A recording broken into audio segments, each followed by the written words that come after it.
মা এবং বাবাকে পা ছুঁয়ে সালাম করা হয়, এটা কি ঠিক না? পা ছুঁয়ে সালাম করবেন না।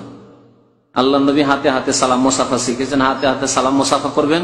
আর যদি চুমা দিতে হয় তো মাথাতে দেবেন অথবা কপালে দেবেন, মাথাতে অথবা কপালে দেবেন মা বাবার চুমা, কিন্তু পায়ে চুমা দেবেন না বা পায়ে ধুলা নেবেন না। এগুলি হিন্দুদের কাজ, হিন্দুরা করে থাকে, হিন্দুদের পাশাপাশি বাস করে তাই শিখে রেখেছে এক শ্রেণীর মুসলমান।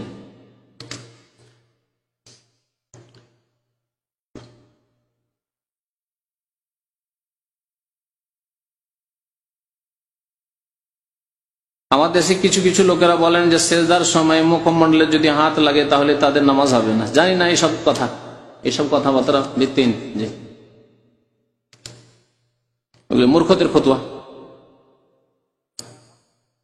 হুজুর সূরা ফাতিহা আমি পড়ি না, কেন পড়েন না? আল্লাহ হেদায়েত করুন আপনাকে। সূরা ফাতিহা অবশ্যই পড়েন, এতে আমার নামাজ হবে না? নামাজ হবে না।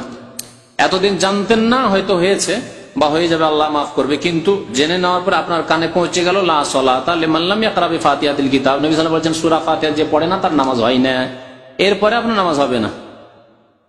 ফাতিহা না পড়লে নামাজ হবে না। আর আমাদের গ্রামের বড় কি বলছেন, ইমাম না ইমাম, হ্যাঁ পড়তে নিষেধ করেছে। জি হ্যাঁ, আপনার বড় ইমাম হচ্ছেন মুহাম্মদুর রাসূলুল্লাহ সাল্লাল্লাহু আলাইহি ওয়াসাল্লাম, তিনি বলেছেন যে সূরা ফাতিহা ছাড়া নামাজ হয় না, যে সূরা ফাতিহা পড়ে না তার নামাজ হয় না।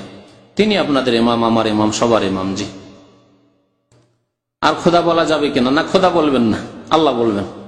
আল্লাহ 99 নামের মধ্যে খোদা নেই, আল্লাহ আছে, সুতরাং খোদা না বলে আল্লাহ বলেন। জি, আল্লাহ বলেন, রব বলেন, খালিক বলেন, মালিক বলেন, ইয়া রাজ্জাক, রাজিক বলেন।